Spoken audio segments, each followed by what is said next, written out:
Bonjour à tous et bienvenue dans cette nouvelle vidéo. Je vais vous montrer comment faire le tirage basique en 3 cartes avec le tarot de Marseille. A tout de suite.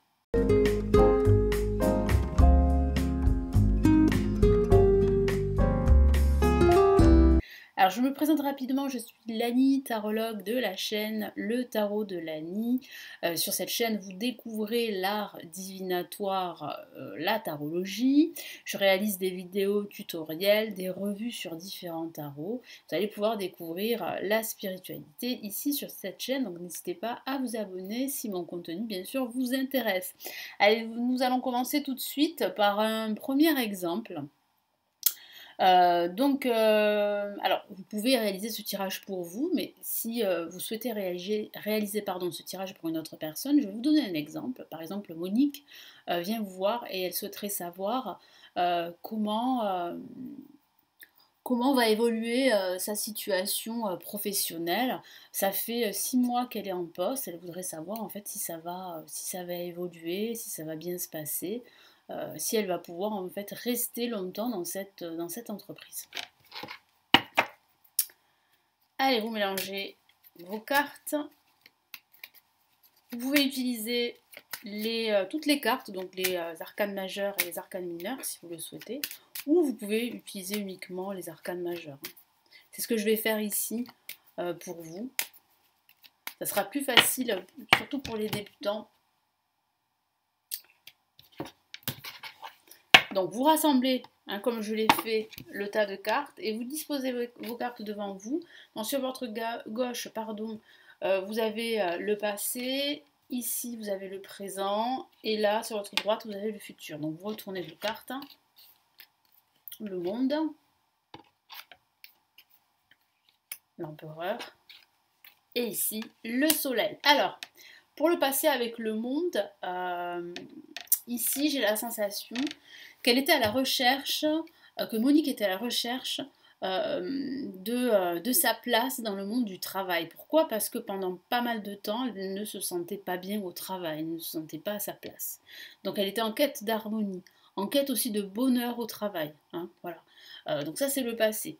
Ça peut aussi parler de son travail, donc peut-être qu'elle a travaillé, alors après c'est à vous de questionner aussi votre consultant, peut-être qu'elle a travaillé à l'étranger, parce qu'il y a cette notion de l'étranger avec le monde, peut-être aussi qu'elle a travaillé dans une entreprise qui est liée à l'étranger. Le présent, c'est l'empereur. L'empereur, elle est souvent, cette carte est liée à l'aspect professionnel, donc ça peut signifier justement que son travail est aujourd'hui sa priorité, qu'elle a obtenu ce travail depuis 6 mois et que sa situation est plutôt stable. Et là, on a une magnifique carte avec le soleil qui parle bien d'évolution positive. Donc voilà, Monique s'inquiète pour son évolution dans cette nouvelle entreprise. Et bien la réponse est plutôt positive, ça va bien se passer. Elle peut compter sur ses collègues. Il y a quand même ici un esprit de cohésion et de partage, beaucoup de communication, d'aide, d'entraide. Ça c'est plutôt positif et il y a de fortes chances qu'elle puisse évoluer, qu'elle puisse avoir des responsabilités par la suite. Donc voilà comment on peut simplement interpréter le tirage en 3 cartes, qui est un tirage basique avec le tarot de Marseille. Donc là, cette fois-ci, je vais vous donner un autre exemple. On va rester sur Monique. Et là, elle va nous poser une question sur le sentimental. Sur sa vie amoureuse plus particulièrement. Donc je voudrais savoir voilà, si sa relation sentimentale va se terminer, parce que ça se passe mal depuis pas mal de temps. Donc elle voudrait savoir s'il y a une rupture qui arrive. Pareil, vous mélangez vos cartes, vous vous concentrez sur la question de votre consultant, sur votre question.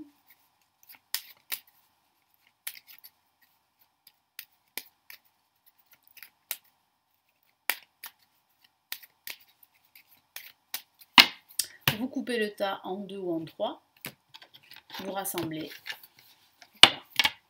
Et là, vous posez vos cartes, vous les disposez toujours dans le même ordre, sur votre gauche, bien le passé, au centre, le présent, et à droite, le futur. Vous retournez vos cartes. Le pape, la roue de fortune, et la lune. Alors, bon, déjà, on a quand même des cartes plus ou moins assez mitigé, on va dire ça comme ça, avec une carte pour le futur qui est quand même assez sombre avec la lune. Donc là déjà on a voilà, cette espèce j'allais dire, d'intuition que la relation ne se passe pas très bien et que c'est vrai que là, il y a plutôt une réponse négative, une rupture. Alors là, on n'a pas le cas de la rupture ici sur le tirage, mais voilà, cette rupture, elle est en bonne voie, on peut dire ça comme ça. Voyez. Donc déjà, par rapport à vos cartes et aux dispositions de vos cartes, vous avez déjà ce premier ressenti. Voilà, vous sentez déjà que là, c'est un petit peu bloqué. Hein. Voilà, ça stagne. La relation, elle stagne et elle se porte pas très bien, cette relation.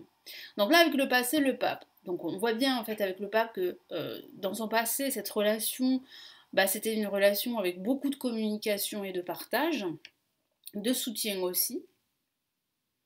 Après, ça peut parler aussi de mariage, de pax, etc. Peut-être qu'ils se sont mariés, qu'ils se sont paxés. Bon, ça, tous ces éléments-là, ben, votre consultant va vous le dire. C'est pour ça que c'est important d'avoir un dialogue avec votre consultant. Le présent, la roue de fortune, ben, c'est annonciateur de la fin d'une relation pour autre chose. Ça annonce aussi des blocages. Il y a des changements qui arrivent. Donc là, le présent, on peut dire que c'est bloqué. Parce que là, on a en plus la lune. Et la lune ici, pour le futur, bah, ça signifie en fait qu'il y aura pas mal d'énergie négative autour de cette relation, qu'il y aura des disputes, des conflits, un manque de clarté. Parce qu'il y a un manque en fait de partage et de communication depuis pas mal de temps. Si en fait ça répond pas, parce que c'est vrai qu'on n'a pas de carte vraiment définitive de rupture, etc., on a quand même la roue de fortune qui indique un changement important. Si c'est pas clair, vous pouvez rajouter d'autres cartes. Vous pouvez rajouter des cartes d'un autre tarot divinatoire que vous utilisez, mais vous pouvez aussi utiliser le même tarot. Donc là, je vais rajouter une carte, par exemple, pour la lune, pour avoir plus d'informations, pour avoir une image un peu plus claire de cette projection, de ce potentiel futur.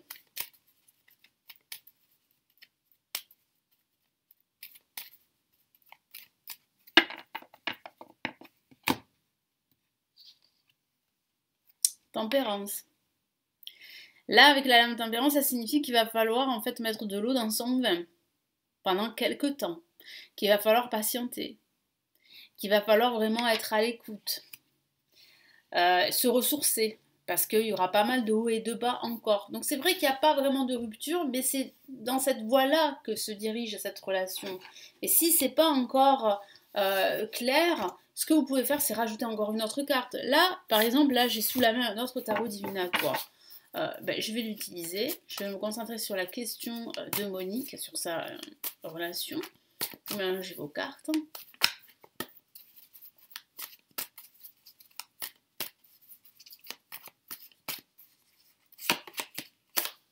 Et là, on a quoi? On a le 2 de coupe. On a quand même une relation karmique ici. Donc, on a quand même une relation plutôt fusionnelle. Alors, c'est peut-être ça qui fait en fait cette relation qui est trop fusionnelle, qui fait en fait que là, en ce moment, c'est difficile à vivre. Voyez? Donc là, on n'a pas de rupture. Hein. Pourtant, c'est dans cette voie-là que se dirige la relation. Mais j'ai la sensation qu'ici, avec la lame tempérance, il y a quand même des signes ici de réconciliation. Des signes d'une porte de sortie. D'une ouverture positive. Pareil, vous pouvez encore rajouter une autre carte. Bon, là, ça nécessite quand même de bien connaître ces tarots. Hein. Enfin, en tout cas, les tarots que vous utilisez. Et là, on a voilà, le 8 d'épée. Donc, qui signifie en fait quand même des blocages. Il peut s'agir d'une relation qui est toxique. Parce qu'on a quand même la notion de karma, de relation karmique. Il y a cette notion de relation toxique. Même si les deux protagonistes s'aiment, parce qu'on le ressent, on le voit, je sens que Monique, elle patiente. Elle ne sait pas quel choix faire, quelle décision prendre. Elle se sent un peu bloquée dans cette relation. Et pourtant, les sentiments sont là. Donc là, vous voyez le tarot, ne peut pas forcément répondre à la question. Et ça arrive. Donc c'est à vous aussi d'aiguiller la personne, de faire peut-être un autre tirage conseil par exemple, pour l'aider justement dans cette situation grâce au tarot. Voyez? Voilà, donc voilà le type de tirage qu'on peut faire en trois cartes, enfin le type de questions qu'on peut répondre hein, avec le tirage en trois cartes. Bon, c'est le tirage en trois cartes le plus basique, mais ça donne quand même pas mal d'informations et c'est un tirage quand même très utilisé et qui a fait ses preuves et qui fait toujours ses preuves. Dites-moi en commentaire si vous utilisez le tirage en trois cartes et avec quel tarot vous faites ce tirage. Je me ferai un plaisir de lire vos commentaires. N'hésitez pas à liker la vidéo, à vous abonner à la chaîne, à consulter les formations que j'ai réalisées ici. Elles se trouvent en bas de la vidéo, vous avez plusieurs liens cliquables. Et nous nous retrouvons dans une prochaine vidéo. Prenez bien soin de vous et bel apprentissage du tarot. Ciao, ciao!